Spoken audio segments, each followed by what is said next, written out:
ផ្ទះគឺជាជីវិតផ្ទះមិនអាចកែមិនអាចតឬបន្ថែមដោយការយល់ឃើញដោយខ្លួនឯងឬលឺអ្នកនិយាយប្រាប់ឲ្យធ្វើឬក៏ឃើញនៅតាមคลิปទាំង live ដែលឲ្យធ្វើនេះធ្វើនោះបញ្ហាកាលណាកើតឡើងគឺកើតឡើងនៅក្នុងផ្ទះរបស់យើងផ្ទះប្រៀបដូចជាសរីរាង្គកាលបើខុសឆ្គងត្រង់កន្លែងណាហើយរាងកាយมันមានសេចក្តីសុខហេតុនេះផ្ទះគឺដូចគ្នាកាលណាកែខុសឬធ្វើខុសសុខភាពអ្នកដែលរស់នៅក្នុងនោះគឺមានបញ្ហាភ្លាមហើយអ្នកដែលដឹងគឺជាអ្នករស់នៅក្នុងផ្ទះនោះ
អ្នកដែលស្គាល់គុណឪពុកម្ដាយបុព្វការីជននិងមានសិល5នៅក្នុងខ្លួនអ្នកទាំងនោះរមែងតែងតែទទួលបាននៅសេចក្តីសុខសេចក្តីចម្រើនគ្រប់ប្រការជំរាបសួរលោកអ្នកដែលបានចូលមកទស្សនាคลิปគេអាសាសលីវៃហ្វុងជួយជំរាបសួរសិស្សគុណទាំងអស់នៅទូទាំងប្រទេសកម្ពុជាថ្ងៃនេះលោកគ្រូមកបំភ្លឺបញ្ហាមួយសិស្សម្នាក់ឬក៏អ្នកទស្សនាម្នាក់គាត់បានគោរពស្រឡាញ់លោកគ្រូតាមដានលោកគ្រូរហូតគាត់បានសួរក៏ប៉ុន្តែគាត់មិនចង់ឲ្យលោកគ្រូបញ្ចេញឈ្មោះ account របស់គាត់លើកមកសួរថាគាត់បានឃើញคลิปមួយនៅក្នុង Facebook ទៀតហើយគេប្រាប់ថាកុំទិញផ្ទះនៅចំកណ្ដាលផ្លូវគឺផ្ទះដែលផ្លូវបុកទៅចំផ្លូវបំបែកជា3ហាមទិញដាច់ខាតហើយផ្ទះគាត់គឺចំចំណុចដែលគេនិយាយនោះតើគាត់ត្រូវធ្វើយ៉ាងណាចំពោះបញ្ហាគឺមានគ្រប់កន្លែងទាំងអស់លើកលែងតែយើងមិនបានកើតនៅលើភពផែនដីនេះវិធីកែដូចគ្នាដែរគេប្រាប់ថាកុំឲ្យទិញក៏ប៉ុន្តែធ្វើម៉េចបើយើងទិញរួចទៅហើយយើងរស់នៅរួចទៅហើយយើងជួបបញ្ហារួចហើយមែនហើយថាផ្ទះដែលនៅចំកណ្ដាលផ្លូវបែកជា3ចលដែលបុកមកតាមផ្លូវចលដែលនាំមកដោយឡានគេហៅថាធ្នូខ្យល់ពិឃាតគឺបុកផ្ទះនោះពេញទំហឹងទី1ធ្វើឲ្យអ្នកដែលរស់នៅទីនោះភាគច្រើនមានជំងឺដង្កាត់ផ្សេងដូចជាខ្សោយបេះដូងទឹកនោមផ្អែមទឹកនោមប្រៃសំខាន់មហារីកមូលហេតុគឺខ្យល់បុកនេះ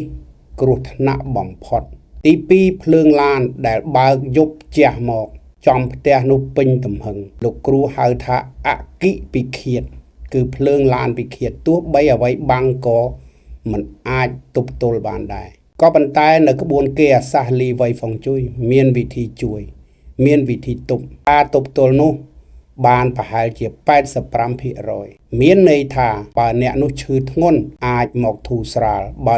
ឈឺតិចតួចអាចនឹងជាហើយបើយើងលក់ចេញក៏លក់ក្នុងតម្លៃថោកអញ្ចឹងលោកគ្រូសូមបញ្ជាក់ថាអ្វីត្បិតតែផ្ទះយើងនៅចំក្បាលទេផ្លូវបំបែកជា3ក៏ដោយក៏ក្បួនគេអាសាសលីវៃហ្វុងជួយនៅតែអាចជួយទប់ទល់បានចំណុចទី2ជាជំនឿរបស់ខ្មែរចិនកាលណាផ្ទះរបស់យើងនៅចំក្បាលទេមានន័យផ្លូវបំបែកជា3ខ្មែរចិនជឿថាជាផ្លូវឆ្លងកាត់របស់វិញ្ញាណអញ្ចឹងផ្ទះនោះពោពេញទៅដោយវិញ្ញាណបើមានវិញ្ញាណផ្ទះនោះមានទ្វារចូលគ្នាមានចណ្ដាគូគឺវិញ្ញាណទាំងនោះនៅសង្ងំក្នុងផ្ទះហ្នឹងហើយបើផ្ទះហ្នឹងងងឹតទៀត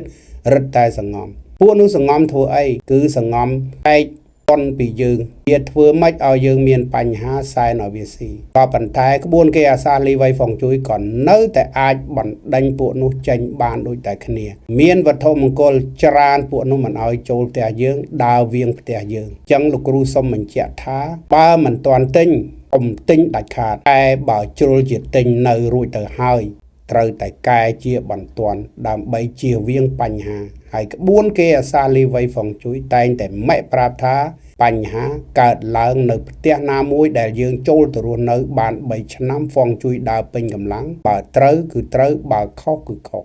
ដូច្នេះលោកគ្រូសូមឆ្លើយចម្លើយប៉ុណ្ណេះនៅក្នុងថ្ងៃនេះលោកគ្រូសូមលើកយកករណីសិក្សាជា case study មួយមកប្រាប់យើងបន្ថែមពាក់ព័ន្ធទៅនឹងការមិនយល់ការមិនដឹងការឮគេថាគេប្រាប់ឲ្យធ្វើតាមគេធ្វើឲ្យមានបញ្ហាដល់អាជីវកម្មរបស់ខ្លួនក្រុមហ៊ុនក្តីផ្ទះក្តីកាលណាធ្វើខុស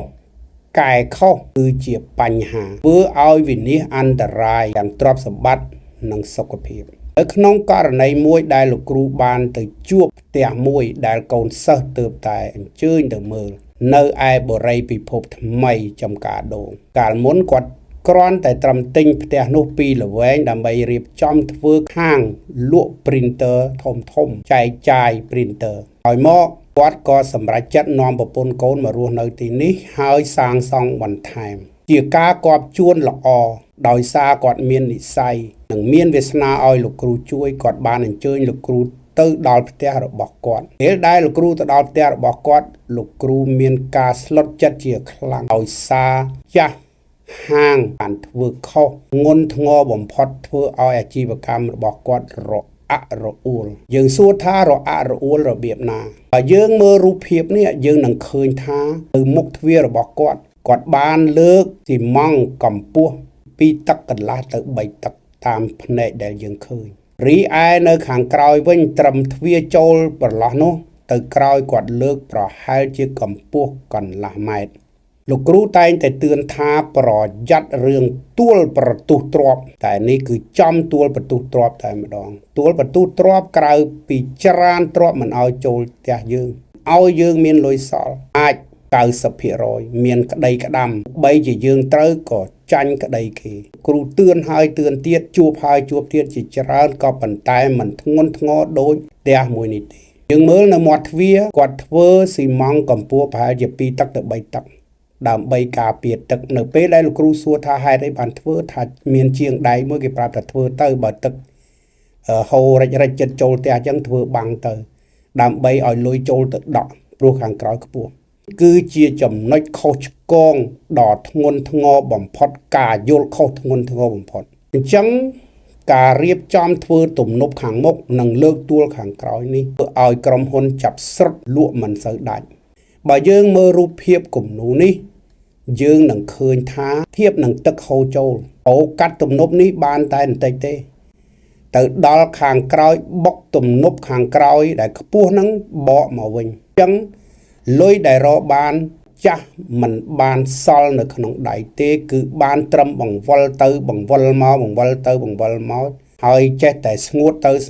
ធ្វើឲ្យម្ចាស់ផ្ទះមានការព្រួយបារម្ភហើយគាត់បានសម្រេចចិត្តមកជួសជុលផ្ទះនេះនៅតែម្ដងដោយសារផ្ទះធំអញ្ចឹងកែរស់នៅផងគាត់បានអញ្ជើញលោកគ្រូទៅជំហានទី1លោកគ្រូចូលទៅលោកគ្រូអត់មានឲ្យធ្វើអីទាំងអស់ទោះបីជាគាត់មានប្លង់មេសម្រាប់ឲ្យលោកគ្រូកែក៏ដោយក៏លោកគ្រូថាលោកគ្រូអត់កែទេសុំជំហានទី1សុំឲ្យកូនវាយទំនប់មុខនិងទួលខាងក្រោយពាក់កណ្ដាលផ្ទះនឹងចោលឲ្យស្មើការ៉ូតដូចដើមរបស់គេឡើងវិញបានយល់ព្រមលោកគ្រូដកខ្លួនថយមកវិញប្រហែលជា10 ថ្ងៃក្រោយទើបវាយទើបជញ្ជូនកំទេចថ្មនោះអស់លោកគ្រូឡប់ទៅវិញអញ្ចឹងលោកគ្រូឡប់ទៅវិញលោកគ្រូបានបង្ហាញត្រួសអំពីកន្លែងរស់នៅគឺអនុញ្ញាតឲ្យរស់នៅត្រឹមជាន់ទី1ខាងក្រោយហើយធ្វើចង្ក្រានធ្វើបង្គន់ឡើងវិញទាំងអស់ការកែផ្ទះនេះទៅទាន់ពេលវេលាប្រសិនបើត្រឹមតែ1 ឆ្នាំទៅមុខទៀតក្រុមហ៊ុននេះលោកគ្រូមិននិយាយពាក្យរលាយទេគឺខ្សោះទៅគេទិញមិនសងលុយ លក់មិនចំណេញខាតបោះបោកយូរអស់រលីងតែជាសំណាងល្អជាឧបនិស្ស័យឬក៏បានធ្វើបន់ជាតិមុនជាមួយគ្នាមាននិស្ស័យមានសំណាងអញ្ជើញឲ្យលោកគ្រូទៅហេតុនេះការកែផ្ទះគឺជារឿងសំខាន់ណាស់កុំកែទាំងមិនយល់ការកែផ្ទះដោយមិនយល់ឬក៏គេប្រាប់គឺជារឿងគ្រោះថ្នាក់ណាស់អ្នកដែលប្រាប់គាត់មិនមានបញ្ហាអ្វីឡើយក៏ប៉ុន្តែយើងជាអ្នកម្ចាស់ផ្ទះយើងមានបញ្ហា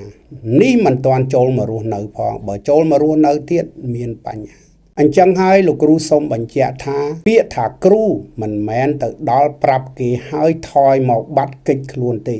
សម្រាប់លោកគ្រូទោះបីជាផ្ទះនោះកែក៏ដោយសង់ថ្មីក៏ដោយគ្រូទៅមើលមិនតិចជាង3ទៅ4ដងឬផ្ទះខ្លះរហូតដល់5ដងចឹងមានកូនសិស្សខ្លះនៅពេលដែលលោកគ្រូជម្រាបពីទ្រនឹបតែងតែតថ្លៃលោកគ្រូប្រាប់ថា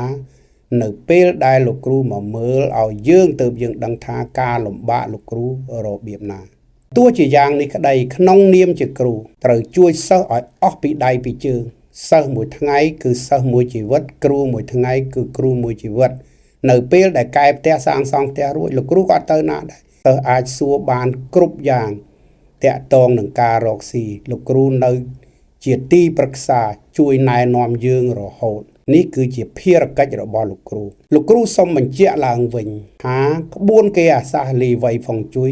មានលក្ខណៈជាវិទ្យាសាស្ត្រនិងមានភាពខុសគេត្រង់កន្លែងថាមុននឹងសម្រេចចិត្តអញ្ជើញលោកគ្រូលុះត្រាតែយើងអនុញ្ញាតឲ្យលោកគ្រូម៉ែពីចម្ងាយដោយឆ្លើយគ្រប់សំណួរដែលលោកគ្រូសួរកុំឲ្យខុសបើម៉ែត្រូវចាប់ពី50ទៅ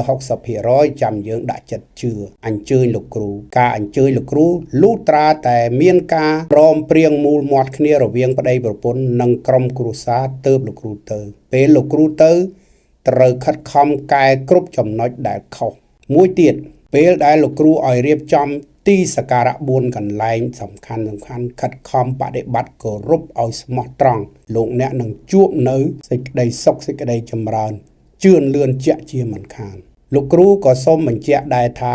ការមើលក្បួនគេអាសាសលីវៃហ្វុងជុយនេះគឺមានភាពល្អិតល្អន់ខ្លាំងណាស់ផ្ទះជាច្រើនដែលលោកគ្រូចូលទៅកែចូលទៅមើលការសាងសង់តាមប្រកិតនៅមានខុសជាក់ស្ដែងផ្ទះនៅភូមិដីថ្មីក្នុងក្រុងប៉ោយប៉ែតដែលលោកគ្រូនឹងដាក់ឃ្លីបបន្តក៏នៅតែមានខុសបន្តិចបន្តួចត្រូវឲ្យកែឡើងវិញជាដាច់ខាតលោកគ្រូម៉ត់ចត់គ្រប់ចំណុចដែលសំខាន់ពាក់ព័ន្ធទៅនឹងទ្រព្យស៊ីទ្រព្យសល់របស់យើងការរកស៊ីរបស់យើងជាពិសេសសុខភាពផ្លូវចិត្តនិងផ្លូវកាយសូមឲ្យជឿជាក់លើក្បួនគេអាសាសលីវៃហ្វុងជុយចឹងសូមកុំឲ្យយើងធ្វេសប្រហែសការគោរពសម្ដែងការដឹងគុណចំពោះដូនតាបុព្វការីជនគឺជារឿងសំខាន់ការរក្សាសីល5គឺជារឿងសំខាន់សូមកុំឲ្យថ្លោះធ្លោយជីវិតរបស់យើងនឹងរុងរឿងជាក់ជាមិនខានមួយវិញទៀតលោកគ្រូក៏សូមជម្រាបស្នើផងដែរថាប្រសិនបើអស់លោកចូលមកទស្សនាឃ្លីបលោកគ្រូមានអត្ថប្រយោជន៍ចំពោះខ្លួនយើងសូមលោកអ្នកមេត្តាជួយ like ជួយ share បន្តទៅកាន់អ្នកដែលកំពុងជួបប្រទះនៅវិបត្តិបញ្ហាក្នុងគ្រួសារដើម្បីឲ្យគេបានមកទស្សនាស្វែងយល់ដើម្បីកុំឲ្យវែងថ្ងៃនេះលោកគ្រូសូមបញ្ចប់ឃ្លីបត្រឹមនេះសូមអរគុណសូមជម្រាបលា